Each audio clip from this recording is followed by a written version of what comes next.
Roman. She looks different when she's asleep, softer, more innocent. The room is dim, and the soft glow from the bedside lamp casts a halo around her, heightening the angelic illusion. In this slumbering state, she looks pure, untouched by the sins of the world or the darkness that festers within me. It's easier to fool yourself into thinking that's all there is to a person when you see them like this. But I know better now. She looks so damn innocent lying there, but I've seen the storm in her eyes, the same kind that's in me. The realization is as exhilarating as it is terrifying. I've glimpsed something else, a darkness, a wildness that echoes my own. I lean against the doorway, arms folded across my chest, taking her in. There's a dangerous pull there, an almost magnetic force drawing me to her, and I find it harder and harder to resist. It's strange how a person can shift from someone you thought you knew to someone who challenges everything you thought you wanted. She's become that for me. A temptation. A complication. I watch her a moment longer, then push off from the doorframe, walk over to the chair opposite the bed. My elbows on my knees, my fingers laced together and letting my eyes drift over her sleeping form. The room is silent, save for the soft, rhythmic sound of her breathing. It draws me in, a siren's call, but it's a call I dare not answer. I'm caught in an internal tug-of-war between wanting to stay and knowing I have to go. The reality is, Ella is a mirror reflecting the darker aspects of myself I've tried so hard to contain. But mirrors can be dangerous. They can magnify your flaws, make you lose perspective. And losing perspective as an alpha? That's not an option. Earlier today in the SUV, the atmosphere between us was like a live wire, charged, ready to ignite. I could see it in her eyes, the internal struggle, the curiosity mixed with trepidation. I knew then that she was on the brink, teetering between caution and desire, between the world she knew and the one she could come to know with me. The tension had been building, a pressure cooker of unsaid things and unexplored boundaries. When she gave into me, it was like a fucking revelation. It was without hesitation, a free fall into the darkness that matched my own. It was reckless and impulsive, and for a moment, just a moment, I saw her raw, unguarded self.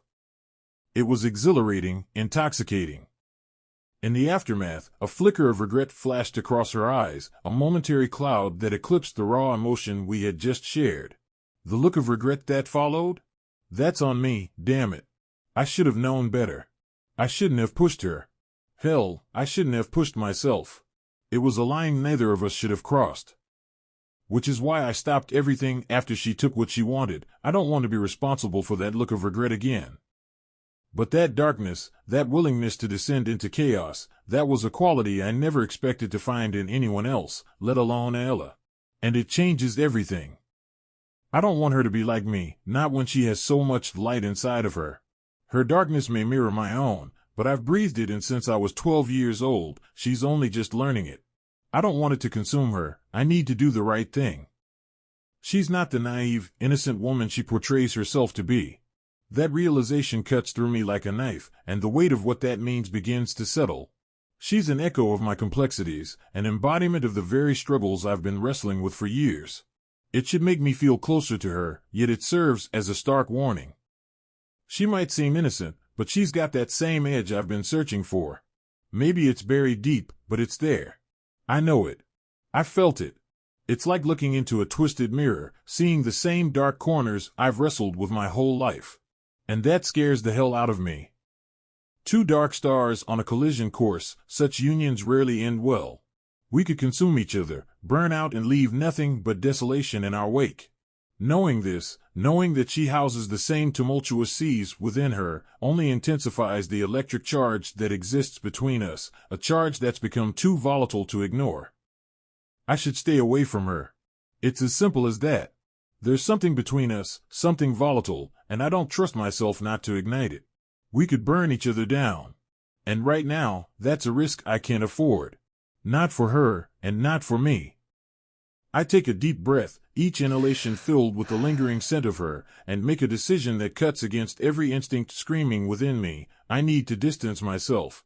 To walk away before I do something we both might regret. Before this bond turns from electric to incendiary, destroying whatever good is left in either of us. It's the smart move. The only move. I'll put some space between us, try to figure out what the hell I'm doing and what this all means. I'm no good for her, not now. Maybe not ever. If I stay, if I let this continue, it's going to consume us both. It'll be a damn wildfire, and I can't be responsible for that kind of destruction, especially not to her. I've always said that being an alpha means making the hard choices, doing what's best for the pack, even if it destroys you. I stand up, feeling every one of my 30 years weigh heavy on my shoulders. I glance one last time at Ella, letting myself memorize the lines of her face, the way her hair frames it like a halo. I don't know if it's a promise or a goddamn warning, but as I turn away, I know this is far from over between us. If I corrupt her any more than this, she'll become the shell of the woman she once was, and I know all about corruption and ruining things that are pure. I'm in love with her. Gods, I am so fucking in love with her, but I am no good the way I am now. Perhaps this distance will do more harm than good, I don't know, but all I know is I'd rather do this than see her regret me again. The goddess is a fucking cruel entity, making me fall in love with a woman I set out to destroy. But I deserve this, don't I? I deserve to have the woman I love hate and regret me. I used to think I was powerful enough to handle anything, but after seeing the regret on her face, I know she has the power to completely ruin me. So what does that make me? I don't fucking deserve her sunlight after what I did to her. I don't deserve Ella. Roman. Grabbing my keys and my jacket, I take one last look at her. She stirs slightly, a small sigh escaping her lips, but doesn't wake. I need to clear my head, put some miles and hours between the mess that's unfolding and myself. My hand hovers over the doorknob for a moment, torn between the need to leave and the almost magnetic pull towards the woman sleeping behind me. Then, like ripping off a band-aid, I open the door and step out, pulling it softly shut behind me. The click of the latch feels like a gunshot, final and irrevocable. A lingering glance back at the closed door serves as a silent promise, or perhaps a warning. We're not done, Ella and I. Far from it. But for now, distance is the only gift I can offer her, the only way to protect us both from a collision course we're not ready to face. I make my way down the hall, I shove my hands into the pockets of my jeans, my steps heavy. Ella's unearthed something in me, something I'm not ready to face. Not yet. So for now, I'll put distance between us, between the man I am and the man I fear I could become. Yeah. I need space. Time to think, to recalibrate. I'll leave for a while, let the road and the solitude it offers clear my head. But as I walk away, I can't shake the feeling that no amount of distance will ever be enough to untangle the web we've both been caught in. And whether that's a good thing or a straight path to ruin, only time will tell. As I head down the corridor, my boots heavy against the wood flooring, I spot Caden leaning against the wall near the front door. His face etched with concern as gaze flicks past me toward the direction I've just come from. Leaving so soon? He asks, lifting an eyebrow as he takes in my appearance, jacket thrown on, keys in hand. I need some air. I reply, my voice clipped, not stopping as I make my way to the door. Something wrong with that? Mind if I ask why? Caden pushes off from the wall, falling into step beside me. It's personal. Ah, personal. That's new. Since when do you walk away from the pack for personal reasons? His voice is layered with skepticism, and under any other circumstances, I'd appreciate the concern. Look, Caden, not now, all right? Caden holds his hands up in a gesture of surrender. Easy, Ro. No need to get defensive. I just thought you and Ella would want to. I don't need relationship advice right now, brother. I cut him off, not in the mood for a lecture from someone who thinks he understands the situation. It's not about relationship advice, Roman. It's about you. You're spiraling, and we both know it. I tighten my grip on the keys in my pocket. I'm making a call for myself. One that I need to make. Caden sighs, his eyes searching mine. I've seen that look before. You're running from something, and I don't think it's an external threat. If you keep running away from whatever scares you, you'll never face it. Running away from Ella means you're running away from a part of yourself. He sighs, stepping in front of me to block my path to the door. I pause for a moment, considering his words. But the weight inside me is too much, too complex, for simple platitudes to shift. It's not that easy, and you know it. Life's not easy, but you've never been one to back down from a challenge. Why start now? Caden tries to meet my gaze, but I look away. I'm not backing down, I mutter, more to myself than to him. I'm stepping back. There's a difference. Is there? Caden asks, skepticism coloring his tone. Yeah, there is, I reply, defensive. Stepping back gives you perspective, gives you a chance to see things clearly. Caden shakes his head, unconvinced. Or it gives you a convenient excuse to avoid facing what you're too afraid to deal with. I grit my teeth. I'm not in the mood for this, Caden. He raises his hands in mock surrender. All right. Go. Do your soul-searching or whatever you call it. Just remember that you can't outrun yourself. I look at him, irritation bubbling beneath my skin. I'm not running. I'm taking a break. There's a difference. Caden narrows his eyes, considering. Is this about Ella? I'm silent for a beat, my jaw clenching. The fact that he's pinpointed the issue without me saying a word proves just how well he knows me and how bad I am at hiding my internal battles. It changes things, Caden. Changes how I have to lead, how I have to. Live? He finishes for me. Yeah, I reply, softer now. How I have to live. He steadies my face, looking for something I can't identify. You don't have to do it alone, you know. You've got a pack. You've got me. Hell, maybe you've got her, too.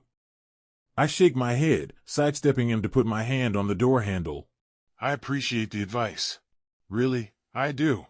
But this is something I've got to sort out myself. I can't be what everyone needs me to be if I'm not clear on who I am, or who I'm becoming. Caden steps back, nodding slowly. All right, Roman. But remember, you're not as alone as you think you are. Don't push away the ones who are willing to stand by you. He says, placing a hand on my shoulder. Don't run away from what she's making you feel. This could be good for both of you. Ignoring the sting of truth in his words, I push past him, swinging the front door open. I have to try, I say, more to myself than to him as I step out into the cooling night air. I shake my head, mentally replaying our conversation. Caden means well, but he doesn't get it.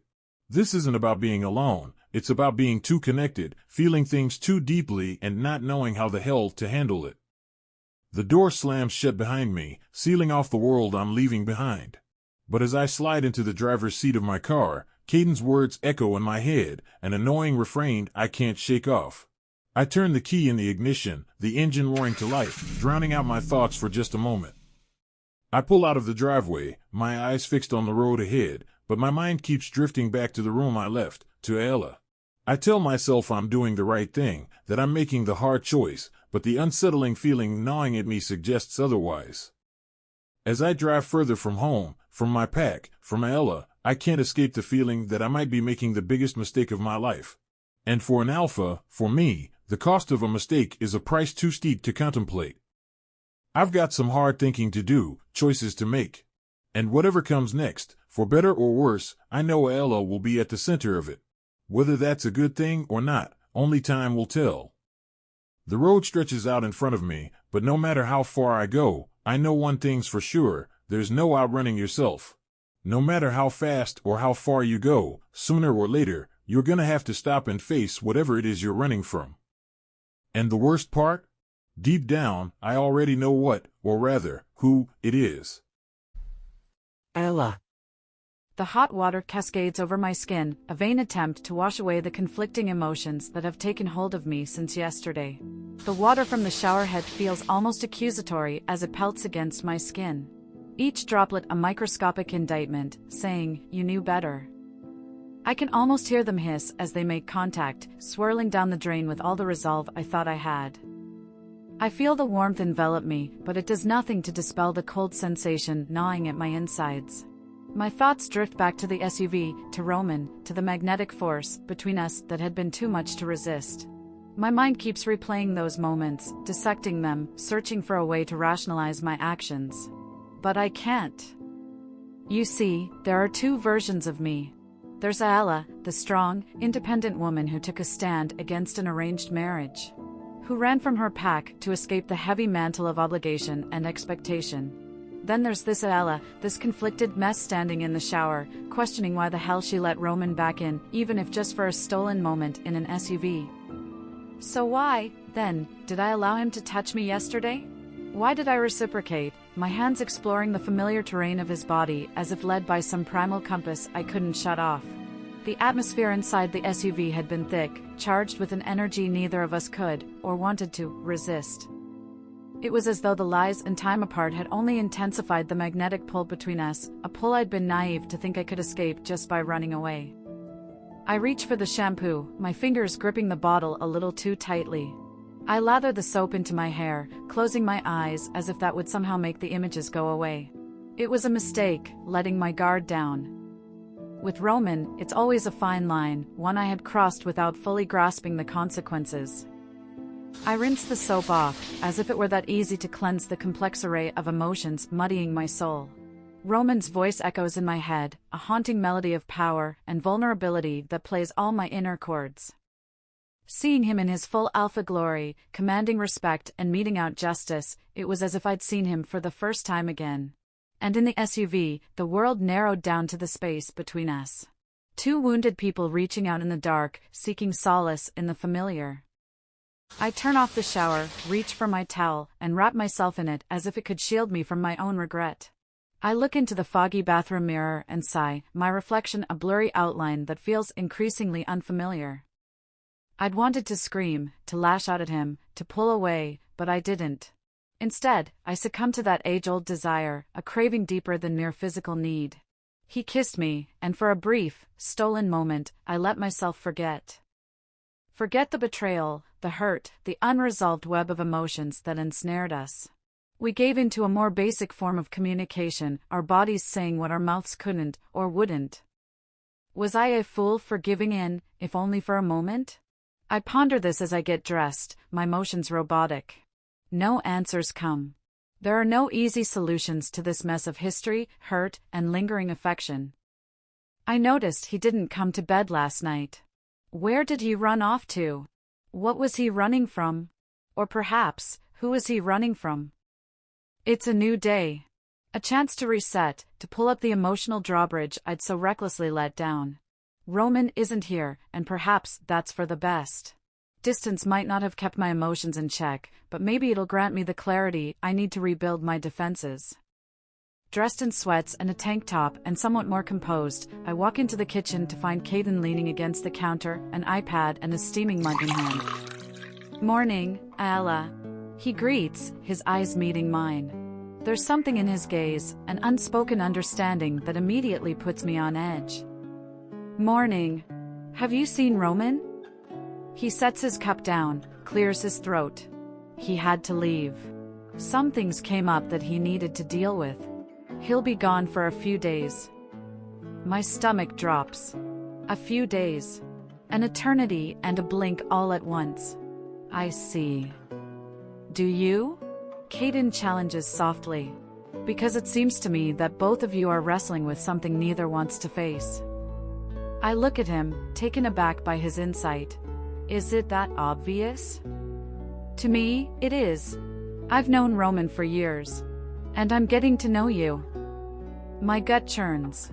So he's not running away? From me, perhaps? Caden leans against the kitchen island and studies me. You really think he'd do that? You should give yourself, and him, more credit. It's hard to give credit when you're not sure where the account stands, I retort, my voice tinged with bitterness. Caden chuckles. Well put. Still, you both have something. Something neither of you can run away from, even if you try. What are you, a relationship guru now? I smirk, though his words resonate deeply with me. Far from it. But I've seen enough to know when two people are dancing around each other, too afraid to step in or step out, Caden says, his eyes meeting mine. His words hang in the air for a moment. Listen, Caden, since he's gone, and since I'm here, I want to do something worthwhile. I want to learn, be a better stand-in alpha, or at least a more informed one. Can you help me with that? A slow smile stretches across his face. I thought you'd never ask. Roman may not admit it, but he needs someone he can rely on, someone who understands the complexities of running a pack. Then teach me, I say, more to myself than to him. Teach me so I can stand beside him, not behind him. Caden puts down the iPad, considering. You want a crash course on werewolf governance 101? In layman's terms, yes. Caden nods, his eyes serious. All right, be ready in an hour. We'll start with pack laws, the ones written and the ones understood. Then we'll go over pack dynamics, territories, and alliances. There's a lot you need to know. As I head back to my room to get ready, my thoughts wander back to Roman. Wherever he is, whatever he's doing, I can't shake the feeling that we're both on the edge of something that could either break us or redefine us entirely. I pull on a pair of jeans and a simple t-shirt and catch a glimpse of myself in the mirror. The woman staring back at me is different, not the woman I knew yesterday, not the woman I'll be tomorrow. She's caught in the in-between, suspended in a moment that's as confusing as it is transformative. But one thing's for certain, I'm done running from whatever this is. When Roman comes back, I won't be the same person he left behind. And maybe, just maybe, that will make all the difference.